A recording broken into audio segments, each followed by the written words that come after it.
Bueno, a ver, ¿está bien aquí? Sí, ¿se escucha? Sí. Bueno, yo quiero partir por supuesto, por agradecer a Eduardo, a Espacio Público, a Gregory, a quien conozco hace bastante tiempo, por esta invitación, junto con mi amigo Carlos Montes, comentar este trabajo. Por supuesto voy a decir las cosas en las que estoy de acuerdo y no los voy a decepcionar, voy a decir aquellas cosas que me parecen definitivamente mal en la propuesta que aquí se ha formulado. Pero me quedé con una preocupación con la cual no me quiero quedar adentro. Tengo la impresión de que cuando el ministro de Educación sostiene que las tendencias imperantes en el sistema educacional tienen que ver con embaucar a los alumnos, captar incautos y de alguna manera hacer ver que en parte del sistema existe una cantidad de conductas perversas, tales como seleccionar, expulsar, ¿no es así?, discriminar. Tengo la impresión que el debate no camina por un lado correcto. Tengo la impresión de que esa es una descalificación demasiado fuerte, demasiado al bulto, y que en una materia de esta naturaleza no viene al caso. Porque en los debates públicos, el tono del debate fundamentalmente lo fija la autoridad. Y creo que una imputación de ese porte, por lo menos a mí, me atraganta. Creo que no va en la dirección correcta, creo que es inexacta, creo que no hay justificación para hacerla y creo que no contribuye. No voy a entrar en la discusión de las prioridades, porque efectivamente existe. Alguien podría decir que las tres prioridades que estamos analizando hoy día, selección, copago, no es así, lucro, son las más importantes, como él señala, para estivar el barco. Otros podrían decir que las prioridades son diferentes.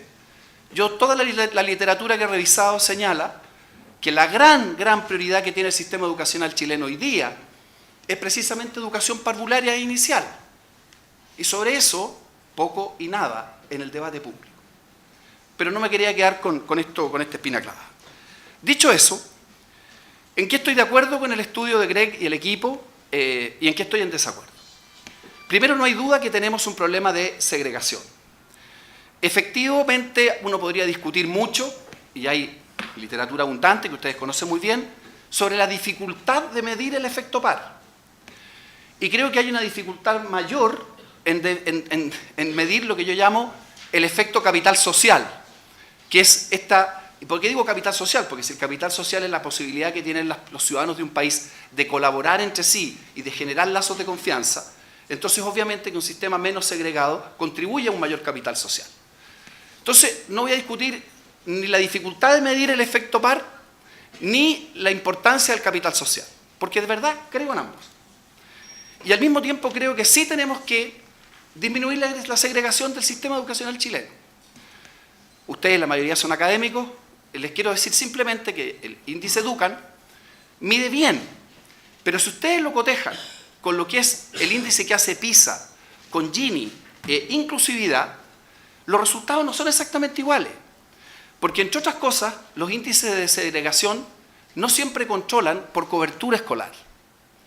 Y en consecuencia, cuando uno controla por cobertura escolar, eventualmente el caso de alta segregación chilena se morigera. Entonces, dicho eso, ¿qué creo yo que es correcto en el análisis de espacio público? Primero, la necesidad imperiosa de que se cumpla la ley, algo que en Chile resulta a veces tan difícil. Los colegios hasta sexto grado no debieran seleccionar como lo están haciendo hoy día, y creo que los aportes que ha hecho Greg y su equipo en ese sentido son muy elocuentes. Los colegios están seleccionando por razones socioeconómicas y no debieran hacerlo.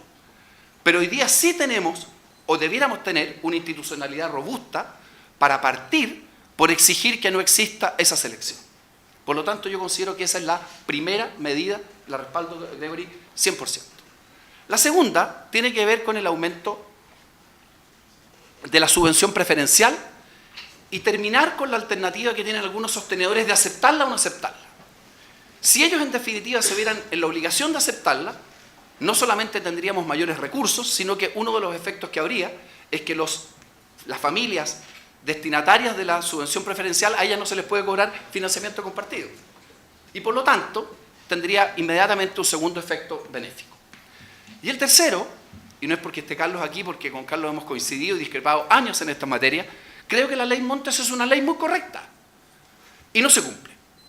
Y si ustedes me apuran, yo creo que ese 15% perfectamente debería aumentar al 20%, y creo que ese 20% es una cifra homologable con los cupos de equidad que el propio programa de la nueva mayoría establece para la educación superior universitaria, que tiene, por supuesto, otras dificultades, particularmente en la medición. Porque una cosa es decirle a la Escuela de Derecho de la Universidad de Chile que tiene que aceptar un 20% de sobrecupos para su matrícula por bajo el nivel de corte, cosa que me parece bien, pero el problema más complejo es que hacemos al final de año, porque no vamos a evaluar, me imagino, de manera distinta a los alumnos que vienen en ese sobrecupo respecto de los que no están. Pero creo que estas tres medidas que están en el informe generarían un escenario completamente diferente en materia de segregación. Que de verdad no se seleccione, que la subvención educacional preferencial se extienda y que se aplique, no tengo ningún problema en mencionarlo, porque creo que Carlos hizo un gran aporte, que se aplique la ley Montes. Esas tres medidas generarían efectos benéficos de gran importancia en términos de disminuir la segregación. Ahora, yo lo que no estoy de acuerdo con el informe, y estuve el fin de semana pimponeando haciendo un trabajo pasillo con Gregory,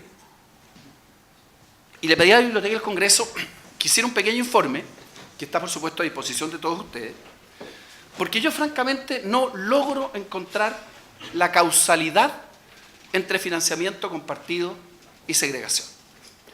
¿Y por qué no la encuentro? No la encuentro por lo siguiente. Miremos los números. ¿Cuántos colegios en Chile cobran financiamiento compartido? 1 de cada 5. 1 de cada 5. Solamente el 30 y tanto % de los colegios que son particulares subvencionados, porque la cuota de colegios municipales que cobran financiamiento compartido es muy chiquitita. Pero entonces uno se va a las comunas y dice, ¿en cuántas comunas se cobra financiamiento compartido? De las 364 comunas que hay en Chile, solamente hay establecimientos que cobran financiamiento compartido en 180. Por lo tanto, en más de la mitad, o no hay colegios particulares subvencionados en su conjunto, o no hay colegios particulares subvencionados que cobran financiamiento compartido. Pero entonces hagamos un tercer ejercicio. Miremos exactamente cuánto cobran los colegios que cobran financiamiento compartido. Y fíjense lo que son los datos. 2014. El 44,5% de los colegios cobran menos de 10.000 pesos. Y el 25% de los colegios cobran menos de 4.000 pesos. El 65,7% de los colegios cobra menos de 20.055. El 87,5% menos de 40.000. Y finalmente, el 1%, que está tan de moda el 1%, es el que cobra el máximo del financiamiento compartido, que hoy día son 84.233 pesos. ¿Cuál es el promedio del financiamiento compartido que se cobra global? Ustedes saben que los promedios a veces esconden las realidades. Debe estar del orden de los 16.000, 17.000 pesos. Pero si uno se da cuenta que más o menos el 50%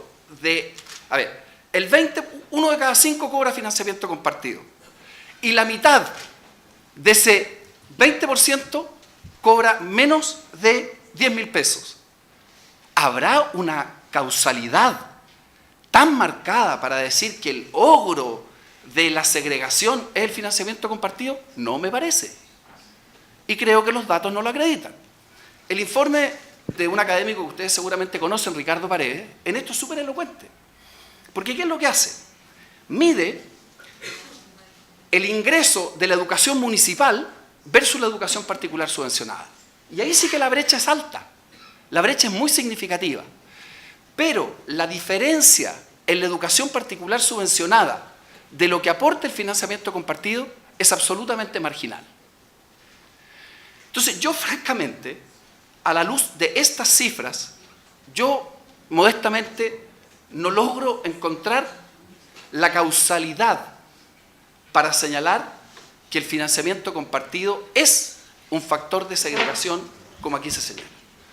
Sí creo que la evidencia es bastante sólida por el lado de la selección, pero no creo que la evidencia sea sólida por el lado del financiamiento compartido. Y por lo menos no lo encuentro, no veo los números, no veo los resultados finales, y son cifras que están a la vista. Creo además que el sentido común refleja lo que estoy diciendo. Si simplemente se revisa el número común, no volverás la lata. Y por último, el próximo más adecuado. Midan ustedes ingreso por educación municipal y compárenlo con educación particular subvencionada. Y después agréguenle a esa educación particular subvencionada el factor financiamiento compartido. No aumenta mucho. Como dicen los economistas, es marginal o lo que sea. Entonces, ojo con que simplemente sentemos un brulote y decimos, el financiamiento compartido es el gran agente de segregación. No lo es. Ahora, dicho eso, ustedes ya habrán concluido de que yo sí creo que el financiamiento compartido tiene ventajas. Las tiene. Yo creo que hay que defender el financiamiento compartido, aunque eso irrite a muchas de las personas que hoy día tienen la voz cantante en estas materias. Estoy hablando de un financiamiento compartido con ley Montes, estoy hablando de un financiamiento compartido con subvención preferencial obligatoria, y podemos agregarle varias más. Que la subvención por concentración se mute por una subvención por integración. Que extendamos la subvención particular preferencial a la educación media. Les puedo dar 5 más.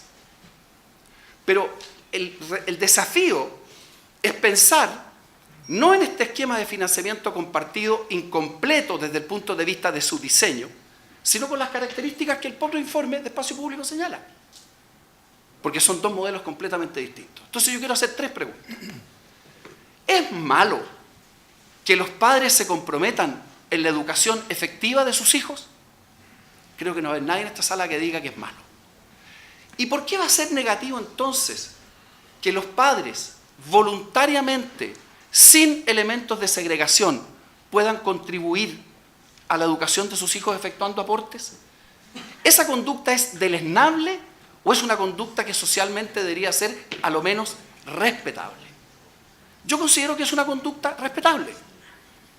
Y creo además que en las variables políticas, los que son partidarios con terminar con el lucro, con el financiamiento compartido, con todas estas cosas, deberían pensar en una sola cosa. Deberían pensar que algo está pasando. Porque la gente se está moviendo hacia colegios, voy a hacer la caricatura, que cobran, que seleccionan, que expulsan, que discriminan. Entonces, ¿no habrá algo de sentido común? ¿Alguien no estará equivocado acá?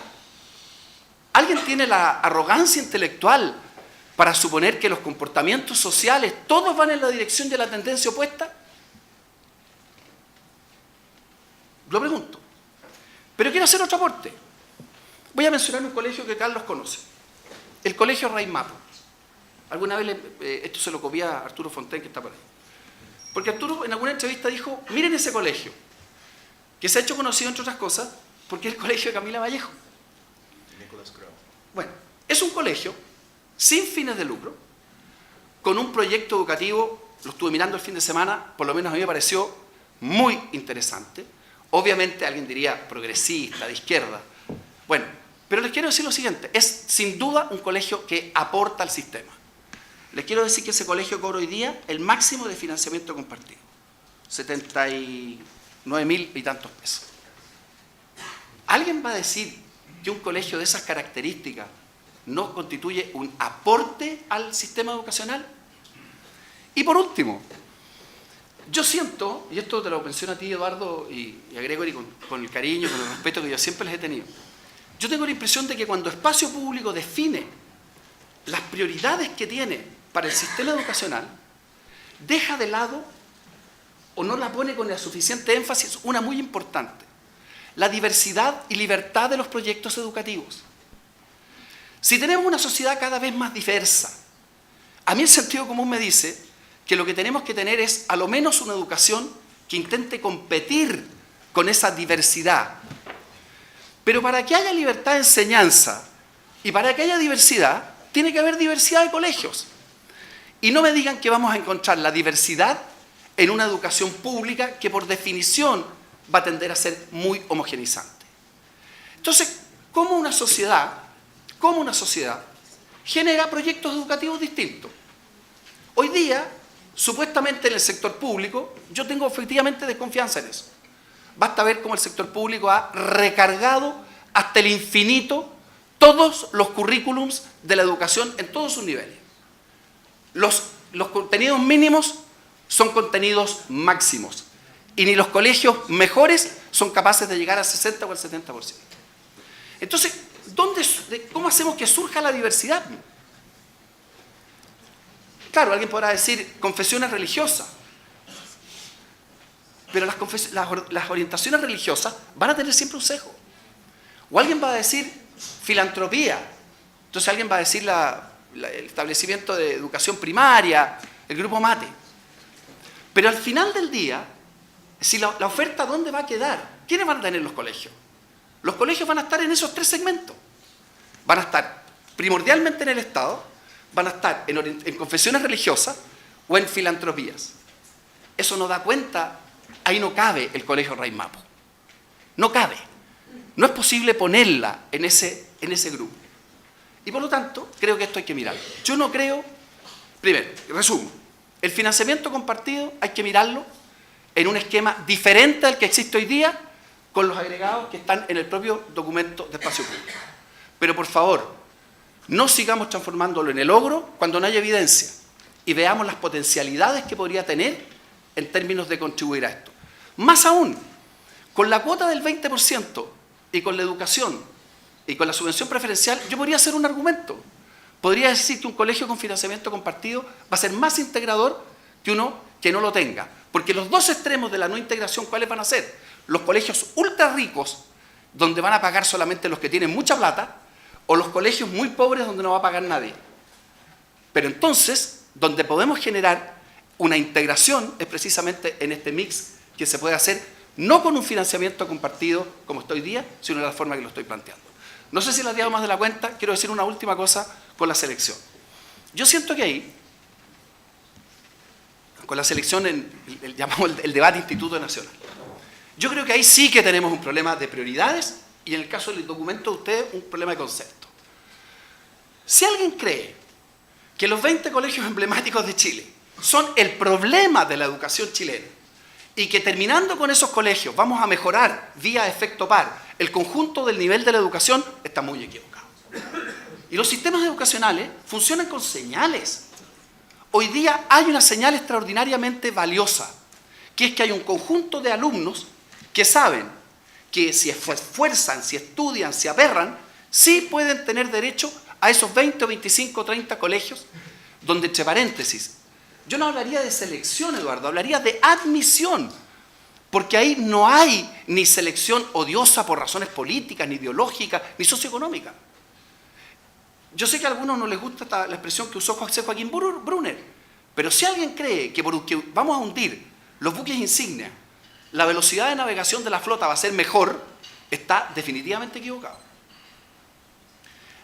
El estudio de Gregory dice, podemos establecer algunos colegios con características particulares, por ejemplo, colegios artísticos. Bueno, yo agregaría al tiro, ¿y por qué no idiomas? ¿Y por qué no colegios deportivos? ¿Y por qué, ¿y por qué no un colegio, por ejemplo, con énfasis en la literatura? ¿O en educación bilingüe? ¿O en lenguaje avanzado? ¿O en matemáticas avanzadas? Y si hacemos eso, lo que vamos a estar diciendo es que las pruebas de admisión de esos colegios, de artistas, deportistas, matemáticos, filósofos, literatos, sí van a tener que tener alguna forma de admisión que califique el mérito. ¿Y en qué se diferencian entonces con el Instituto Nacional? No lo logro ver. Bueno, termino aquí mi primera intervención.